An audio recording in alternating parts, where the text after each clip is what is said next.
of N.W. and Associates.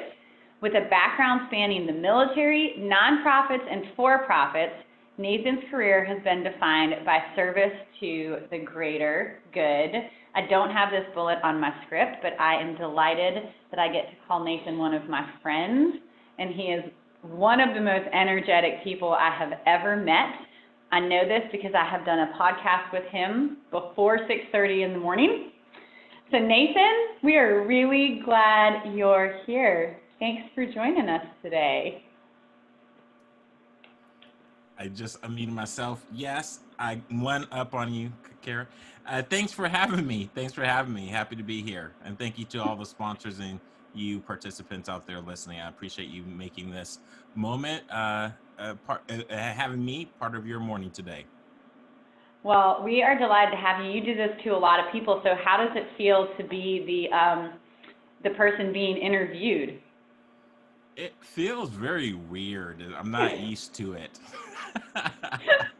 That was the question that wasn't even on the script, so I'm not even very helpful. All right, so I'm going to start with this one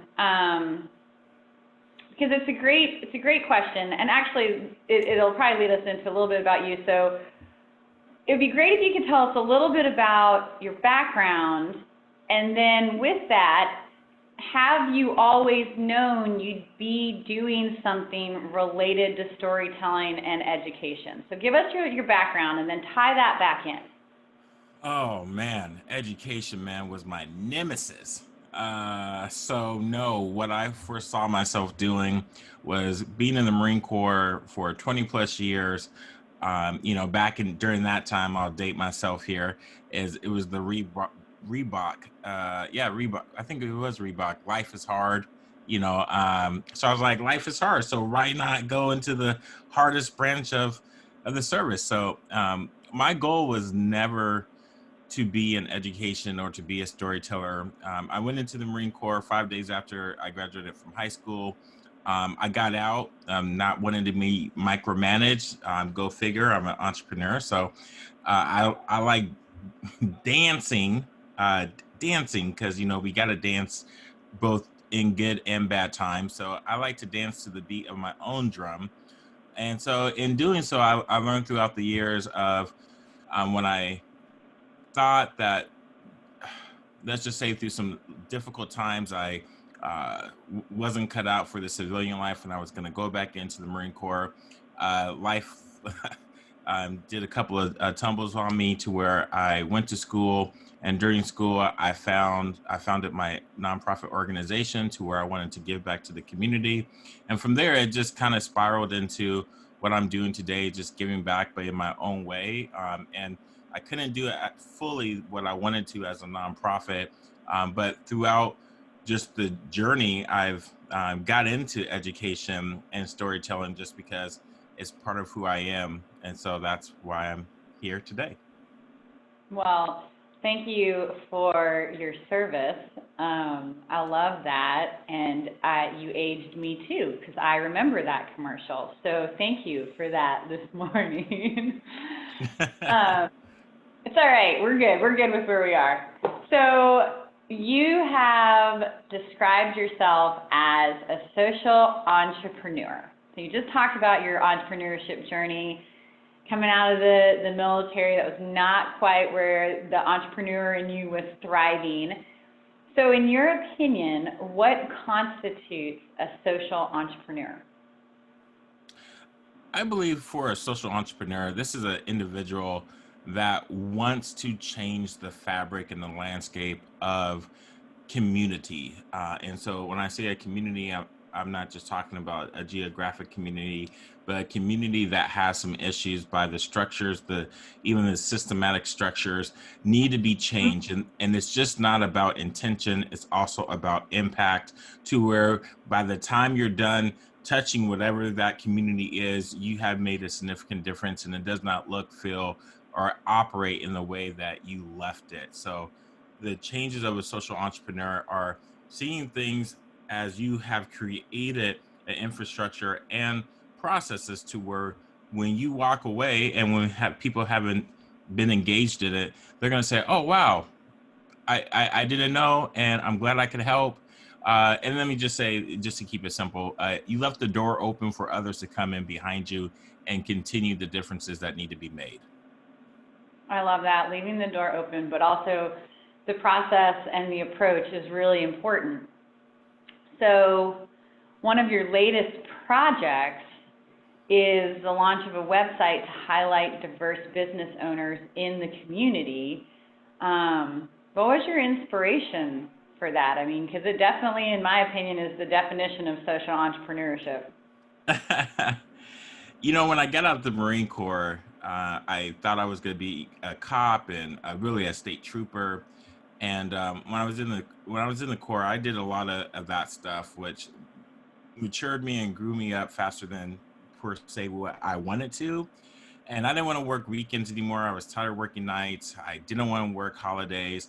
And law enforcement just has a thankless job. And so I remember someone saying from the state patrol, because I failed my test, and they like, over half of people failed it. Just come, we'll give you the answers, come back and retake it, and you'll be fine. Because you're taught to kill when we are need to restrain. Some people might argue that now, but you know, this is at the time in my life I was just like, you know what, I'm done. But for some reason, I always had a heart to serve and give, and maybe because I was just taught that way. Just it's always nice to be nice, and so as starting a business, especially a business that wasn't community facing, when I moved into my office about a year ago, I was like, you know what? Let me support people of color or women or veteran-owned business, because a few years ago I tried to do what other people did, which was go for, let's say, the bigger fish in the pond, and I was given a couple of contacts, and I was supposed to do some white label marketing for a couple of larger institutions, and what it did, of course, it was all upfront work. I almost like put myself out of business because I was chasing the money rather than what's doing what I was supposed to be doing. So when I came here, I was like, let me support the people that supported me to help pay my bills, which were always people of color. There were veterans, there were women, and there were also allies too. So I was like, let me find those businesses that help me keep afloat, help me keep my business going, which is the reason why I moved to downtown to serve my people, let's just say. And so in doing so, I launched a video, and I started to promote it just to say, hey, if you are one of these, if you identify as such, let's have coffee, let's meet. And what was crazy was I got trolled hard. I was called a racist. I was called all types of names, and said like, oh, it shouldn't be the case, and blah blah blah.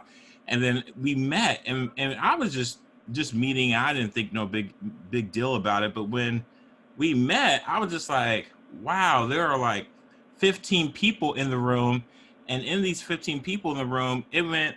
Sorry, there's a little bug there. In this time that the people were in the room, from the time the meeting ended, people stayed for another hour, and I'm sure they got tickets.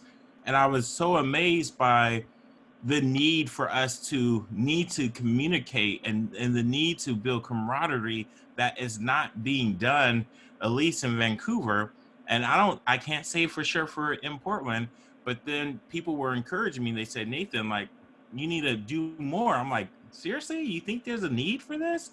And so that led to the website of where it's just business owners, but there are a lot of leaders and learners that are people of color, veterans, and women that want to be a part of something that they don't have to code switch. They can let down their hair, you know, if you're white, but if you're a person of color, you can let your afro out, you know. So these are the things that we don't have to like be like all like in the corner or looking around. We can just relax and be ourselves. So that is something that, yes, I can't stop of giving back, because that's what fuels me, and you nurture what nurtures you.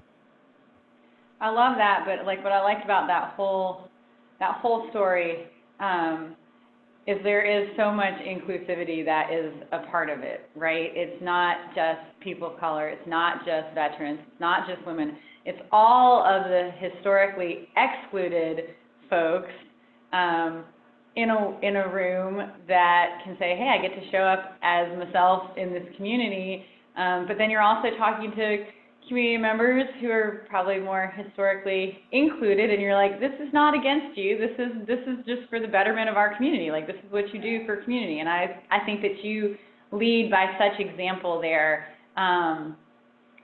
which is an interesting like transition to our next question about Vancouver, because we forget sometimes that we represent Oregon and Southwest Washington, and so we've been really conscientious to make sure that we remember the Southwest Washington folks.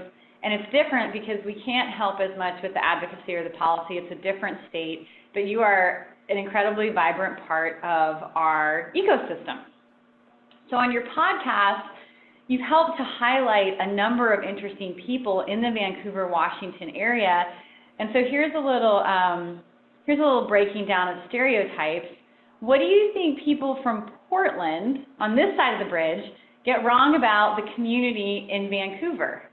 Because I know I had some misconceptions as well, and I'll start. I was like, I'm really impressed by how diverse Vancouver actually is in terms of it being a community. That would not have been my initial impression. And so when I met you and you were like, I grew up here, and like this is the town that I want my kids to stay in, and I want it to be as inclusive as possible and look different from my childhood. So yeah, what do we get wrong? I got that wrong. What are other people getting wrong about Vancouver? Oh, Kara, we don't have the time for all this.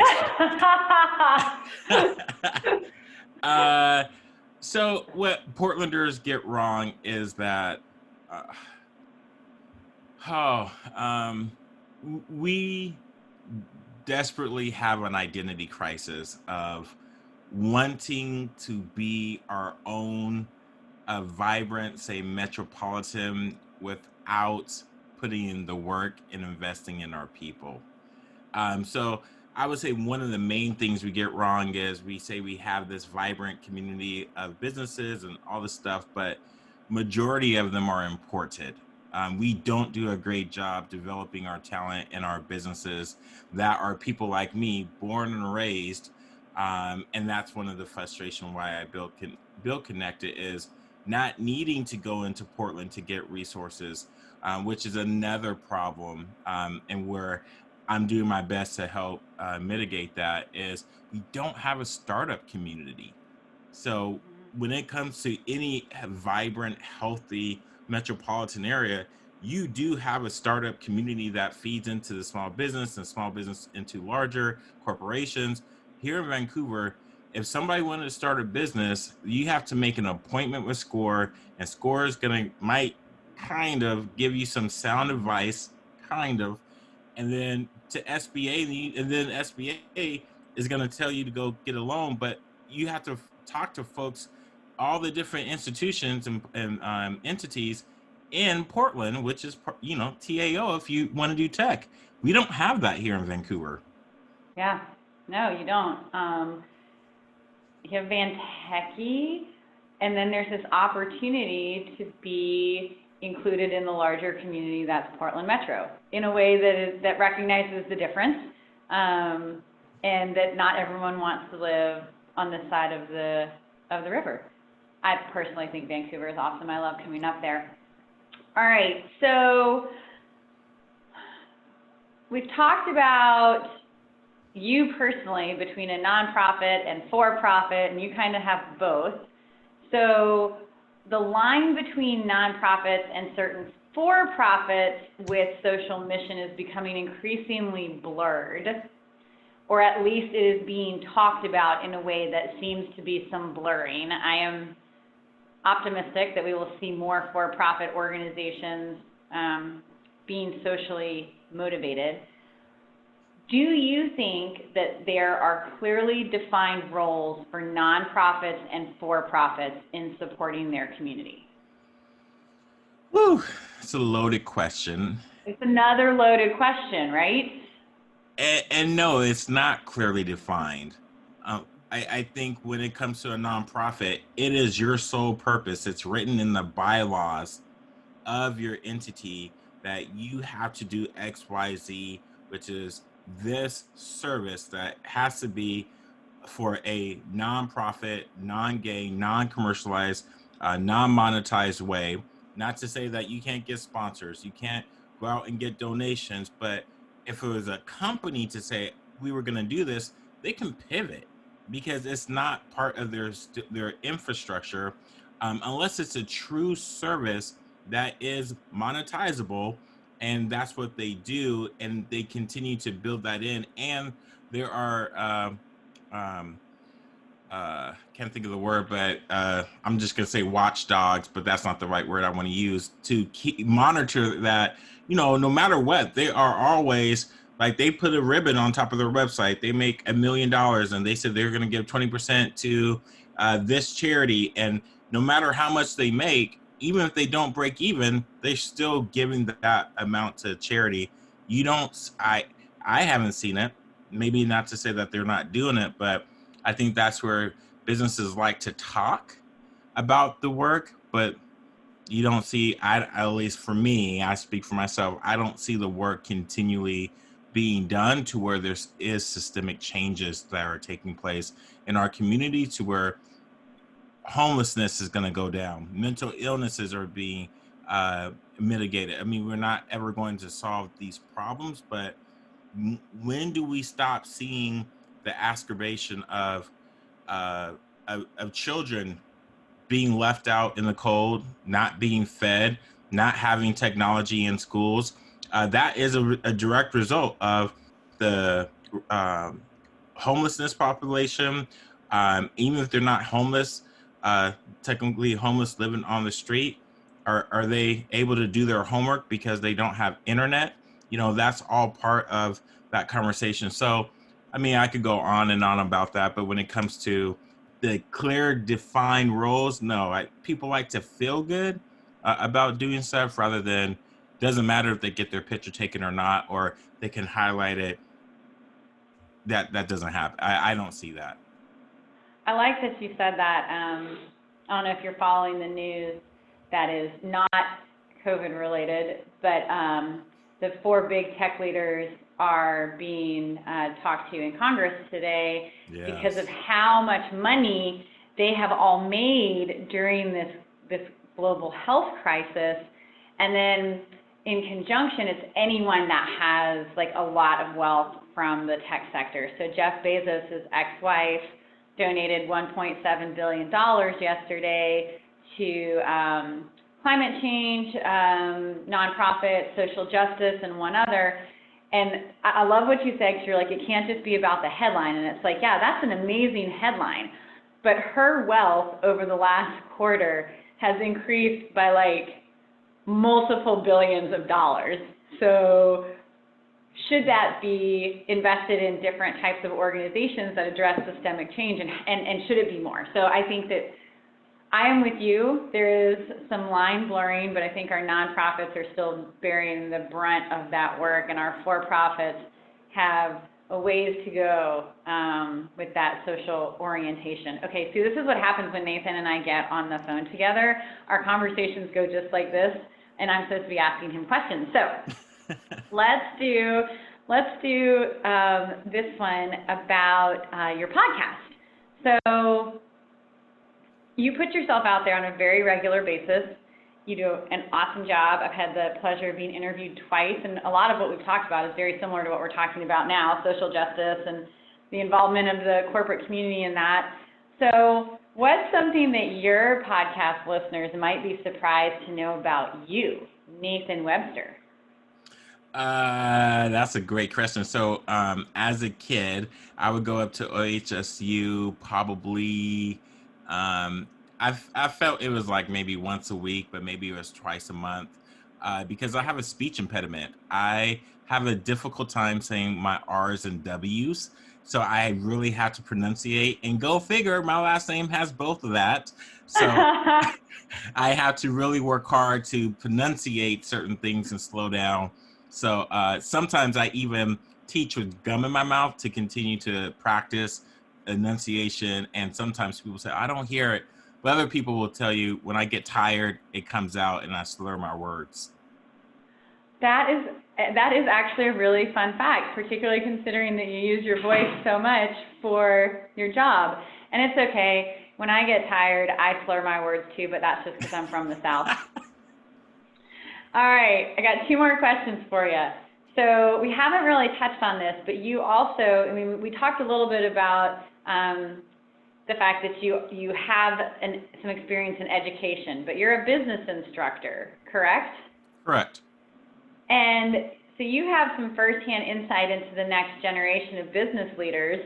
So, you know, fingers crossed, that means that the for-profit corporations start to look at the world a little bit differently. So what do you think of the next gen of business leaders? What's your insight, and how would you characterize Gen Z, the folks that you're currently teaching? Oh, man. So when it comes to the next generation of business leaders, I will say that they're just not young folks.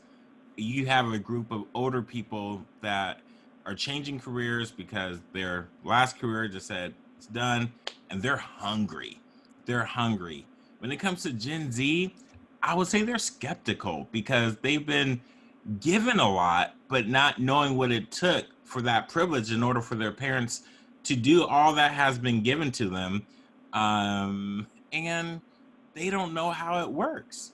So, it, are they capable? Yes, but they don't like the processes nor have the patience. So, here's where I would love to see the corporations and older folks come in and mentor and guide them in that direction.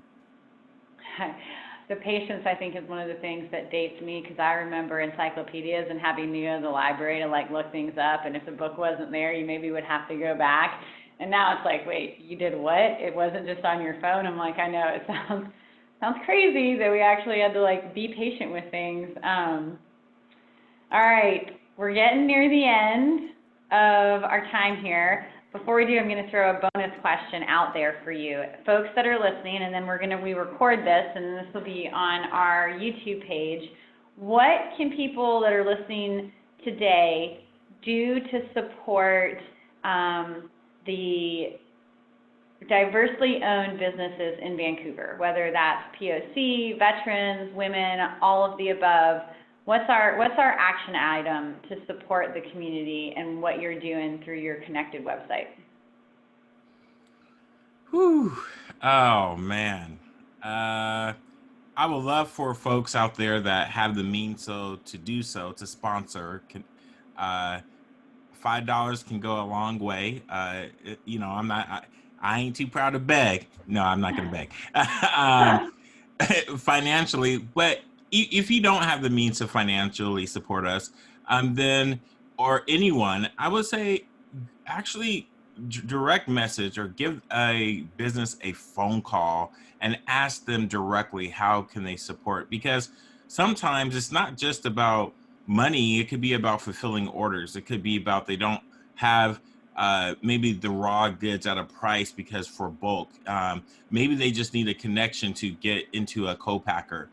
It's really specific for each one, because sometimes we feel like we're on this journey by ourselves, but when you have a person that doesn't look like you come in and say, I want to help you, you're like, where's the cameras at? Where, like, who's pulling the joke on me? So if we could just come together to say, I want you to be successful, and if there's a way I can do that, let me know, then I think that's probably one of the most powerful things that you can do, because we have bad days too, to where we feel, even this morning when I said good morning to this older white lady, she didn't say good morning back to me, and I said good morning even louder, and she still refused to say good morning to me. So despite that, I still am gonna bring it 100%. And so sometimes it's nice to have someone to say, look, don't worry about that, I got you, and I want you to be successful.